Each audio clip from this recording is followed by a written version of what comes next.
Hi everyone, welcome back to another tutorial from Wake&Tech. Today in this episode, we will be learning how to delete contacts from Yahoo Mail application. To delete contacts from Yahoo Mail, first of all, launch open the Yahoo Mail application on your device, or you may also go visit mail.yahoo.com and log in on a web browser.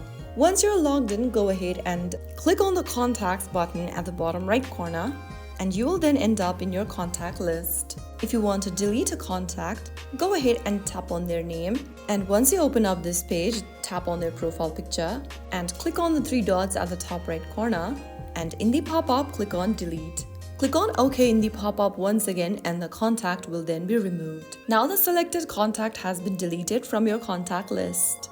And that's it. You successfully deleted contacts from Yahoo Mail. You can repeat the process for every other contact you want to delete. If you found the video helpful, don't forget to like, share, and subscribe to our channel. I will see you again in the next episode. Thanks for watching.